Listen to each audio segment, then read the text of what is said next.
Viete, ako si ochrániť najdôležitejšiu časť vášho tela, mozog? Existuje časť mozgu, ktorá bola identifikovaná ako centrum pre uctievanie. Uvidíte, prečo sa boj medzi dobrom a zlom odohráva v tejto časti vášho mozgu. Existujú biblické varovania a vedecké spôsoby, ako ochrániť toto životne dôležité rozhodovacie centrum. Dnes sa s vami o ne podelím.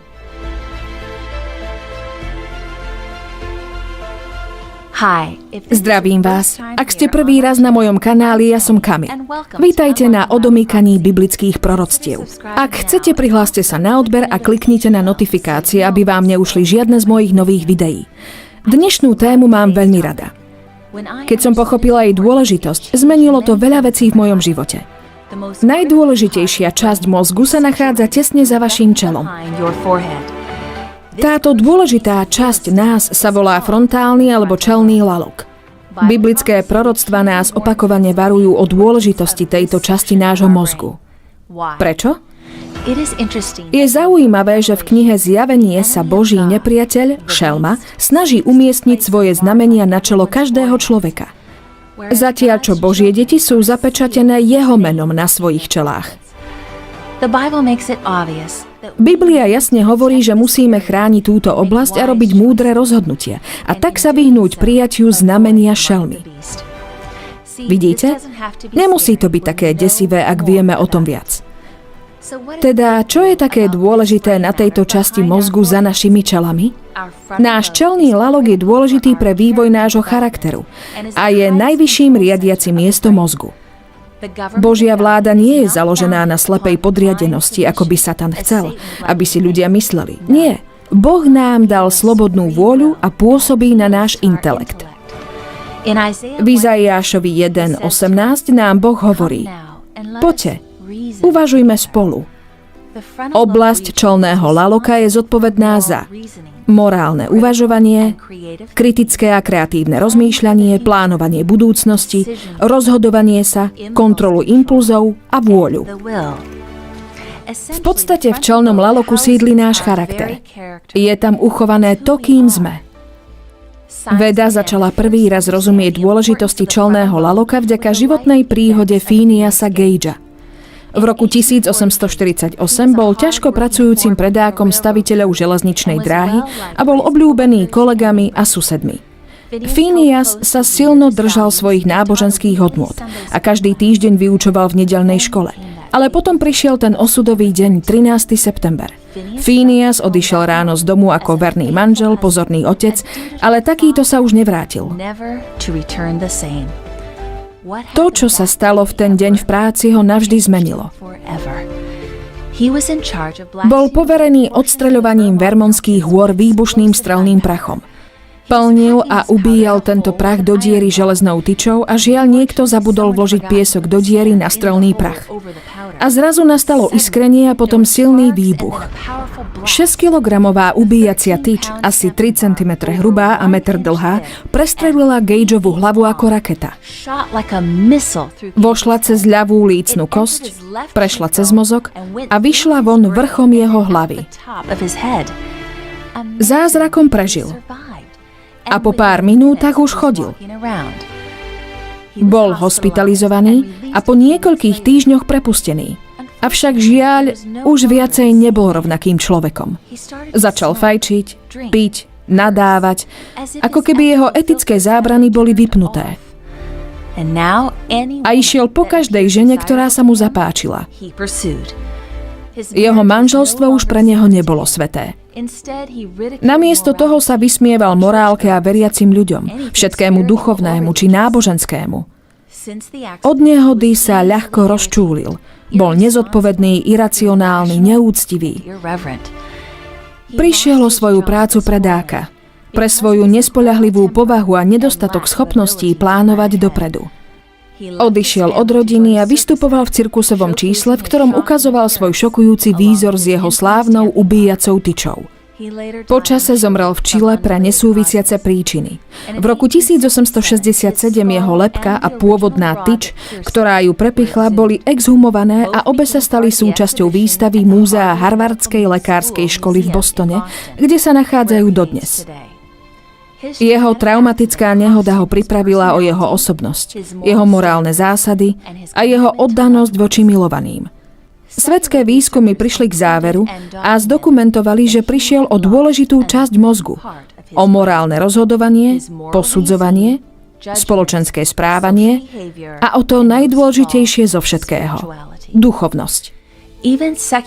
Aj svetské neurologické učebnice uznávajú čelný lalok ako duchovnú časť mozgu. To je skutočne miesto, kde prebieha naše uctievanie. Nie je divu, že Satan bojuje, aby ovládol toto centrum. Je zaujímavé vedieť, že čelný lalok sa u detí vyvíja pomaly. Počas adolescencie zrýchľuje svoj rast, ale úplne dozrieva až vo veku asi 30 rokov. Vývoj detského čelného laloku sa dá najľahšie vidieť podľa toho, ako ďaleko do budúcnosti dokáže dieťa plánovať. Napríklad malé dieťa na rodinnom výlete autom sa možno stále pýta, už sme tam? A o 5 minút neskôr znovu, už sme tam? Dieťa nie je schopné vidieť do ďalekej budúcnosti, zatiaľ čo tínedžer dokáže plánovať a tešiť sa na najbližšie jarné prázdniny. Teda, keďže toto je centrum uctievania, Boh tu s nami komunikuje. Takže samozrejme, že je to cieľ diabla. Chce byť predmetom vášho uctievania a blokovať Boha od vás. Ako diabol zasahuje do našej komunikácie s Bohom, do našich čelných lalokov? Je veľa závislostí, ktoré narúšajú funkcie čelného laloku. Tu je 7 príkladov, ktoré ma napadajú. Užívanie alkoholu narúša produkciu dopamínu a môže znížiť úroveň aktivity vo vašom čelnom laloku. Nikotín z fajčenia obmedzuje prítok krvi do mozgu. Užívanie drog zhoršuje kognitívne funkcie. Vysoký príjem cukru vedie k deficitom v pamäti a pozornosti. Rovnako je to s užívaním pornografie, zábavnou televíziou a závislosť od médií a obrazoviek, ako sú napríklad videohry, môže tiež potláčať fungovanie čelného laloku, zastaviť jeho vývoj a zredukovať objem vašej sivej hmoty. V prvom liste Petrovom 1.13 sme vyzvaní, aby sme pripravili náš mozog na činnosť a uplatňovali sebaovládanie. Píše sa tam. Preto opášte si bedrá svojej mysle, buďte triezvi a dokonale sa nadejte na nesenú vám milosť, ktorá vám bude daná, keď sa zjaví Ježiš Kristus. Boh nám hovorí, aby sme udržiavali naše mozgy čo najbystrejšie. Aby sme sa zdržiavali čohokoľvek, čo môže otupiť naše mozgy a narušiť naše uvažovanie. Priatelia, hlavne v týchto ťažkých časoch potrebujeme byť bdelými. 2 knihy, ktoré vám vrelo odporúčam na ďalšie štúdium dnešnej témy, sú Stratené umenie premýšľať od doktora Neila Nedliho a Cesta k zdraviu od Ellen Whiteovej. Existuje 8 prírodných oprávnených prostriedkov, ktoré zdôrazňuje Biblia o tom, ako dosiahnuť optimálne fungovanie čelného laloku. Najlepšie na tom je, že sú všetky zadarmo. Pozrime sa bližšie na naše zvyky, aby sme zistili, či môžeme zlepšiť náš životný štýl vyváženým spôsobom. Poprvé, strava. Rozhodnite sa vyživovať svoj mozog nutrične bohatou stravou, ktorá zlepšuje vaše kognitívne funkcie. To, čo dáte do svojho tela, ovplyvňuje výkon vášho mozgu. Denne konzumujte stravu mnohých farieb. Zelenú, červenú, žltú, fialovú. Bohatá dávka ovocia, orechov, zeleniny a obilnín poskytne najlepšiu výživu pre váš čelný lalok. Strava bohatá na cukry a nasýtené tuky zhoršuje funkciu vášho mozgu. Doktor Nedley vo svojej knihe píše: zvyčajne trvá do 14 dní, kým sa výsledky zdravšej stravy prejavia. Zlepšovanie bude pokračovať a dosiahne vrchol asi po 3 až 6 mesiacoch. Niečo tak jednoduché ako jedenie väčšieho množstva rastlinnej a menej spracovanej stravy sprístupňuje viac energie pre mozog a dokáže zlepšiť každý aspekt sily vôle a rozhodovania sa. Po druhé, cvičenie. Fyzická aktivita zlepšuje duševné sústredenie. Cvičenie prospieva nielen zdraviu vášho mozgu, môže tiež zlepšiť aj vašu pamäť. Z dlhodobého hľadiska dokáže ochrániť váš mozog aj pred degeneráciou. Je preukázané, že manuálna práca 2 hodiny denne vedie k zlepšeniu čelného laloka. Takže pridajte do svojho života záhradkárčenie, pletenie alebo prácu s drevom. Po tretie, voda. Hydratujte sa. Prijímanie vody je liečivé pre vaše telo. Pitie dostatku čerstvej vody každý deň je efektívny spôsob na zlepšenie vašej schopnosti premýšľať. Ako si vyrátate, koľko vody vaše telo presne potrebuje?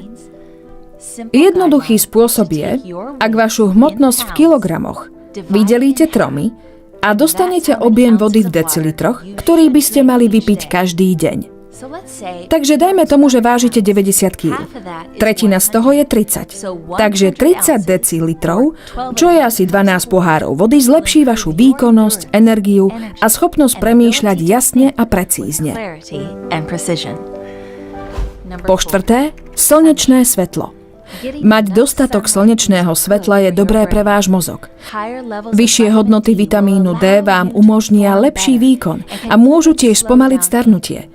Doktor Nedley píše, že liečba jasným svetlom hrá dôležitú úlohu vo fungovaní mozgu, zmierňuje príznaky depresie a vyrovnáva cirkadiánny rytmus. Aby sme dosiahli najlepší duševný výkon, skutočne musíme byť vystavení dennému svetlu aspoň 30 minút denne. Naše mozgy nedokážu vytvoriť dostatok serotonínu bez jasného svetla. A my potrebujeme prijímať toto svetlo cez naše oči a cez našu kožu. Po piate, striedmosť. Čo toto slovo znamená? Znamená to vyhýbanie sa škodlivým veciam a užívanie zdravých vecí s mierou. Aristotelov slávny výrok o striedmosti znie: nadmerné aj nedostatočné cvičenie ničí silu človeka a rovnako jedenie a pitie príliš veľa alebo príliš málo ničí zdravie. Zatiaľ čo správne množstvo ho vytvára, zlepšuje a uchováva. Inými slovami, vyváženosť je kľúčom, priatelia. Po šieste, vzduch. Zásobte váš mozog dobrým kyslíkom. Potrebujeme, aby v našich domácnostiach a kanceláriách koloval kvalitný vzduch. Hlboké dýchanie je tiež dôležité. Doktor Nedley hovorí: čerstvý vzduch v skutočnosti oživuje krv, uvoľňuje myseľ, zabíja baktérie, pomáha čistiť pľúca a posilňuje imunitný systém. Po siedme, odpočinok. Dostatok spánku je potrebný na konsolidáciu pamäte a na učenie. Ak nemáte dostatok spánku, objem šedej hmoty vo vašom čelnom laloku sa začne zmenšovať. Nedostatok spánku je kľúčovým faktorom zlého rozhodovania sa a zhoršenej nálady. V krátkosti, ak nemáte dostatok spánku, budete mať menej mozgu vo vašej hlave. A ak premýšľate, koľko spánku je dosť, tu je odpoveď doktora Nedleyho. Zatiaľ čo priemerný človek potrebuje 7 alebo 8 hodín spánku za noc, niektorí potrebujú až 9 hodín spánku. Po 8, nakoniec to najdôležitejšie, dôvera v Boha. Toto je kľúčom k dlhšiemu, šťastnejšiemu životu. Chcete žiť 7 rokov dlhšie? Áno, Reader's Digest publikoval národnú štúdiu, do ktorej zahrnuli 21 000 ľudí a zistili, že tí, ktorí sa modlili a zúčastňovali sa na bohoslužbách častejšie ako raz týždenne, mali o 7 rokov dlhšiu predpokladanú dĺžku života než tí, ktorí nikdy nenavštevovali žiadne bohoslužby. Časopis National Geographic v novembri 2005 uviedol, že adventisti 7. dňa v Loma Linde v Kalifornii boli vedecky zdokumentovaní ako najdlhšie žijúca skupina ľudí v Spojených štátoch. Ich unikátna dlhovekosť bola pripísaná 2 hlavným príčinám. Poprvé, väčšina adventistov jedáva rastlinnú vegetariánsku stravu, ako je popísaná v Genesis 1.29. Prekvapivo druhý hlavný dôvod ich dlhovekosti a zdravia bol ich pravidelný zvyk odpočinku, bohoslužby a spoločenstva každý 7. deň, ktorý je tiež popísaný v Genesis 2. kapitole veršoch 2 a 3. Jednoduchý spôsob, ako si zapamätať týchto 8 kľúčových spôsobov, je použiť skratku New Start. Strava, cvičenie, voda, slnečné svetlo, striedmosť, vzduch, odpočinok a viera v Boha. Takže priatelia, chcete byť inteligentnejšími, robiť lepšie rozhodnutia, mať lepšiu spôsobilosť empatizovať s druhými, mať lepšiu schopnosť prekonať závislosti, ale čo je najdôležitejšie, mať väčšiu silu konať Božiu vôľu? V týchto ťažkých dobách naplnených chaosom a neistotou potrebujeme strážiť naše mysle, aby sme mohli počuť Boží hlas, prehovárajúci k centru uctievania v našich mozgoch. Boh nás vedie, aby sme nasledovali Jeho pravdu, aby nás uchránil pred prijatím znamenia šelmy. A v budúcom videu budem hovoriť o znamení šelmy z Biblie. Pamätajte si, že Satan útočí na našu myseľ, lebo ako sme videli, je to miesto, kde uctievame nášho Boha. Cítite, že potrebujete posilniť váš čelný lalok? Dovoľte mi na záver jednu myšlienku od Richarda Backa. Citujem. Malá zmena dnes prináša diametrálne odlišný zajtrajšok. Priatelia, ktorý z týchto 8 optimalizátorov mozgu začnete tento týždeň praktizovať? Napíšte mi to v komentároch pod videom. A ak pre vás boli tieto informácie užitočné, zvážte lajknutie tohto videa. Prosím, prihláste sa na odber a pozrite si minulé video, kde hovorím o tom, ako môžeme dôverovať Bohu uprostred chaosu. Priatelia, vyberte si Božiu cestu. Dovidenia.